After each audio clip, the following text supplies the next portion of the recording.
Hello, career readiness and money management. It is day two. Hopefully, day one was okay for you. I am wearing the same shirt as I was on day one because I'm recording this on the same day. So I do change my clothes. Just wanted to make sure you were aware of that.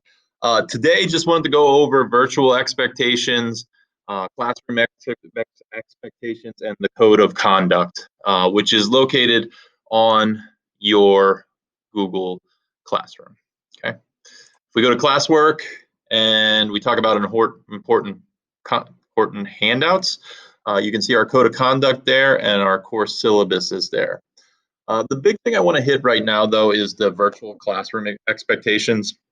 Look, it's a little bit hard to manage students in the Google Meet experience right now.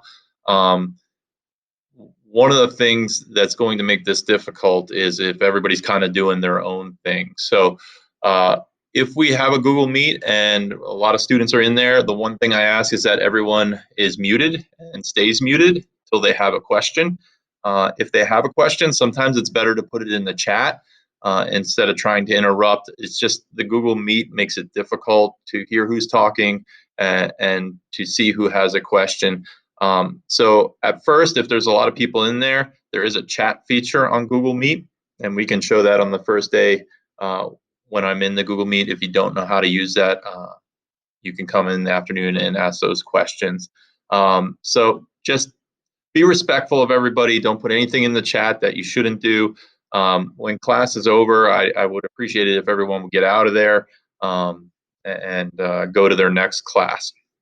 The other thing I'd like to say is be mindful of where you are doing your Google Meet. Okay. I know for a lot of you, your workspace is going to be in your bedroom. So make sure there's nothing inappropriate on the walls. Make sure there's nothing inappropriate sitting on your desk or in front of your camera. I would prefer if you weren't moving around. Honestly, I prefer if you weren't in your bedroom at all. Don't take your laptop to the bathroom, things like that. Because as a teacher and a professional, you take your laptop into the bathroom, that puts us in a pretty tough spot. All right. So, if you have a desk in your bedroom and you want to work from your desk, again, just make sure there's nothing inappropriate.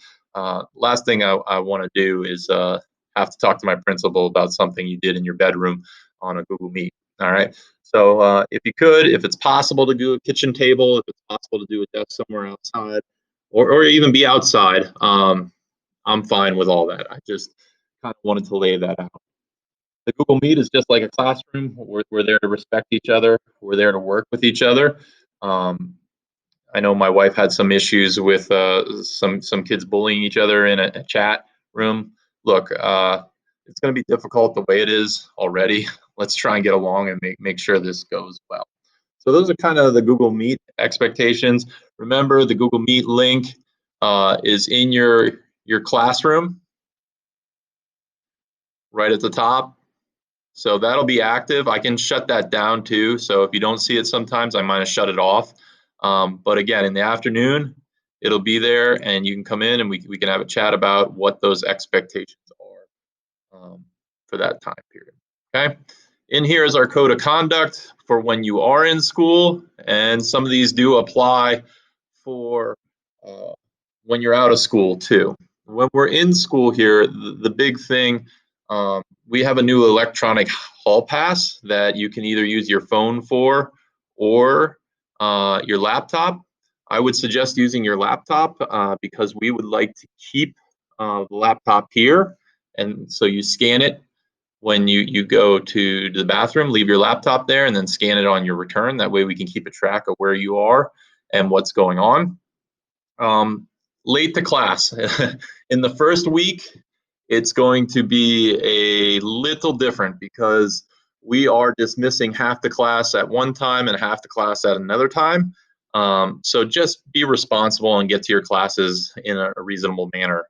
We don't have a ton of time together, and we want to make sure this works. So I'm asking you to be mature and just get to your next class in a reasonable amount of time. And we know there'll be some issues where with the one-way halls and the one-way stairs, that it's going to be hard to start class on time.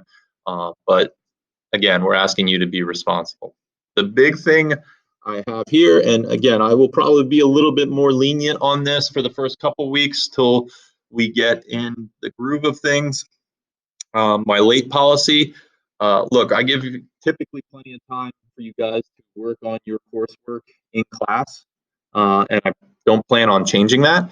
Uh, if you need extra time, you can always communicate with me.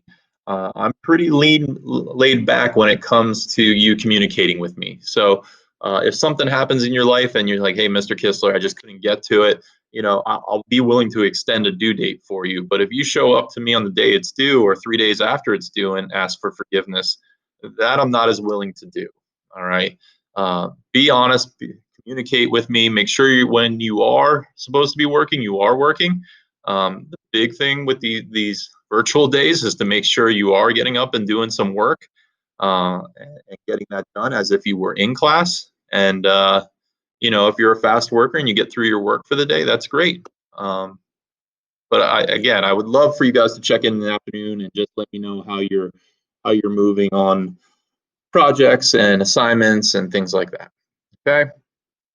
Not too many tests or quizzes that we'll be doing this year. Most of our stuff is project based. But if we do have a test or a quiz, I'd like you to make that up as soon as possible. If you're absent from school with this new hybrid model, it's very easy to see what you missed. So there should be not too many questions on what did I miss that day. There might be questions on how do I do something from that day, but there should be a list of assignments and what we're looking to happen there. Okay. Plagiarism, don't copy off each other. There's a fine line between collaboration and copying. Okay, collaborating is working together and using each other's mind. Copying is just taking someone else's work and making it yours. Okay. In class, no phones. We're going to keep those away. It's a board policy. So just be aware that if your phone's out, I'll probably warn you, say, hey, could you put it away? The second time, I'm going to ask you to place it on the shelf in my room so you're no longer tempted by it. All right. Masks must be worn at all times. All masks must meet the policy regulations. I can't do anything about this. This is a mandate from the school, and go from there. General classroom rules, nothing crazy. You guys know how to be responsible. You're old enough. You're in high school now. The biggest thing on me is just be respectful to each other. Mr. Jinich always says, work hard, be kind. and I really like that motto. All right. This year especially, we can't be doing things like lining up at the door a minute before the bell rings. We have to keep that social distancing in mind. We can't be touching each other, all that stuff. All right. No hoods or hats allowed. You're lucky this year you do get backpacks, so that's an awesome new feature. But just be aware and be responsible. Okay. Fire drills. We are still having fire drills. We're not sure how those are going to work. All right. When the fire drill bell rings, exit immediately. Don't look for your best friend. We want to get you out of the building safely. Okay. What are we doing this year? All right. Go to our syllabus. If it loads.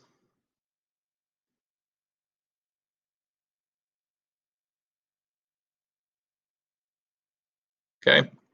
So career readiness and money management. My ultimate goal here is just to make you a well-informed citizen and really make sure that at some point that retirement is a option for you. For a lot of Americans, retirement is looking more and more like a dream and not a plan. And this class is all around making good decisions and having goals and making sure we're doing the best with our money, so that we understand that when we go to retire or we want to live a comfortable life, we know how to do that. All right. So the beginning is a little bit more boring. Doesn't have to do as much as with money as um, you may have liked. But the first part is we're just started talking about goals and the decision-making process. And everybody kind of rolls their eyes at setting goals. And then we do the goal project, and everybody has a real difficult time with it, because we do a SMART acronym, and we'll learn more about that later. But setting goals is key to making sure that you're on pace to have financial independence. All right. And sticking to those goals is really important. And we talk a lot about that, and we'll set some goals. We'll do some things about consumer protection. What are your rights in credit cards, identity theft, that type of thing. We do a lot on the career piece of it. This year, I'm not quite sure how we're going to do it. It's going to be a little bit more difficult, but I usually interview every single one of you, like a job interview. And it's very difficult for the students, but they usually end up coming back and enjoying that.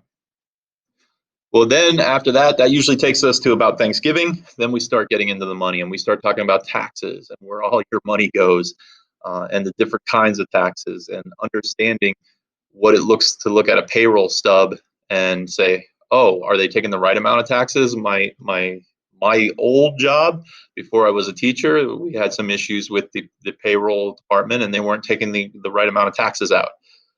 So I had to notify them when I looked at my pay stub and say, look, something's wrong here, and they had made a mistake with my number of withholdings.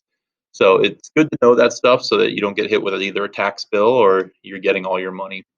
We'll go into the banking services, the new online banks, and what that's all about. We'll talk about saving and compounded interest. Mr. Kissler loves himself some compounded interest, so you guys will get to see the compounding interest dance on the days you're in school when we get to that part. That is a very exciting day for me and a very strange day for you. We'll get into a little bit of investing. Usually we play the stock market game at some point. We'll talk about Roth IRAs, 401ks, mutual funds, index funds, ETFs, all that good stuff that you know nothing about, most of you, and go from there. Talk about credit cards and what they are, how you can get in trouble with them, and how they can actually benefit you. Okay. We'll talk about buying a car. We'll talk about leasing a car. We'll talk about renting. We'll talk about buying a house. The one thing I think I am missing in here, which goes back to choosing a career, is we'll talk about student aid and scholarships and the cost of college. And that's one thing I really hit hard on for a week or two, because college isn't for everybody. You don't need to go to college to make a lot of money. You have to be very aware of what that cost of college and what the benefit's going to be. Obviously, if you're going to be a doctor, you need to go to college. However, there's other careers out there that don't necessarily need a 4-year degree that you can make a good pay. That being said, your education doesn't stop. Just because you're not going to a typical 4-year college doesn't mean you're not educated. So we'll hit a little bit on that. We'll talk about auto and home insurance, and we'll talk about health and life insurance at the very end of the year. Will we get through all this? I don't know. Again, this model is not as conducive to the 42-minute periods we had. And I know you guys are going to have a little trouble getting through the work. My philosophy used to be that, I'm more of a facilitator of learning. So we would talk a little bit and then give you a project, and I would work on that project with you and answer your questions. That's going to be a little more difficult to do. But I think this is one of the most important classes that we offer at our school. I get a ton of good feedback from a lot of the students who have taken it. And it just pushes you to get outside your comfort zone. It pushes you to have conversations with your family. And hopefully it gets you to a point where you feel confident enough making good decisions with money, which is a big stressor for a lot of people. Okay. Just some suggested materials: pencils, 1-inch binder if we need it. Again, we're hybrid this year, so not a ton of handouts coming your way as of right now. Quizzes I don't typically give. I just put it in there to give me the option to. And that's typically if you guys just aren't doing your work, I'll just start assigning quizzes to assess how you are digesting the information. A lot of projects. Written, oral. The oral project is a interview with me, so be aware for that. There's a few times where I'll ask you to do homework, maybe go to the grocery store and see the cost of food, all that stuff. But a majority of it is projects and classwork. So career readiness and money management. I love this course. I love teaching it. I can't wait to work with all you guys. I can't wait to see you when you get in here. But if you have any questions, please let me know.